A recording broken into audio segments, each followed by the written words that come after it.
فنقول للذين يقولون إنما هي القيمة قولا واحدا أخذا بقول أبي حنيفة رحمه الله تعالى، نقول وقد رأى أبو حنيفة أن المرأة تزوج نفسها، فهل تقبل أن تزوج ابنتك نفسها ثم تأتي بزوجها وتدخل به عليك؟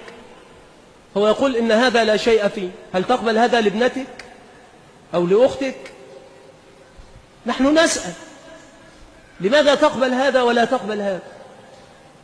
فإذا خالف الإمام في مسألة من المسائل نعود إلى ما صح عن رسول الله صلى الله عليه وسلم، ولا ينقص هذا من قدر الإمام في شيء، لأنني أتبعه عند مخالفته أكون متبعا له.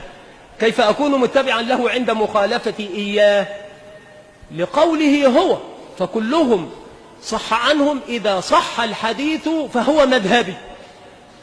فإذا أنا إذا أخذت بالحديث الصحيح أكون متبعا للإمام عند مخالفة الإمام، لأنه هو الذي أمرني. قال إذا صح الحديث فهو مذهب.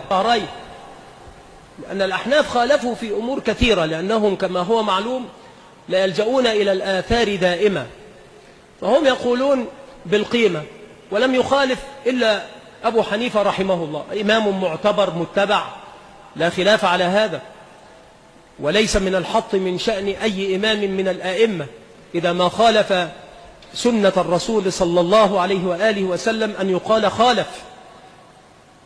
هذا لا يحط من قدره، لأنه قد صح عنهم جميعا قولهم إذا صح الحديث فهو مذهبي. فالأئمة الأربعة صح عنهم هذا القول العظيم، إذا صح الحديث فهو مذهبي. وكما قال الإمام الشافعي رحمه الله تعالى إذا جاءك القول من قولي مخالفا لما جاء عن رسول الله صلى الله عليه وسلم فاضرب بقولي عرض الحائط ولا تلتفت إلى قول.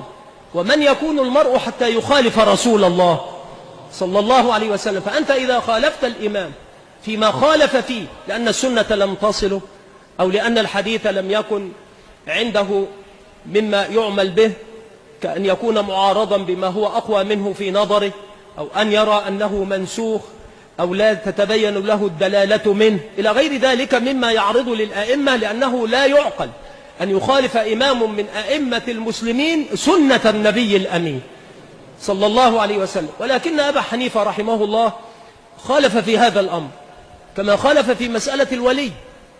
ولذلك نقول للذين يقولون بالقيمة قولا واحدا ويقولون لنا إمام معتبر، هو معتبر وهو إمام، ولكنه خالف في هذا الأمر، لأن هذا لم يثبت عن النبي صلى الله عليه وسلم ولا عن الصحابة ولا من بعدهم إلى عصره. والأئمة الثلاثة أليسوا بالمعتبرين؟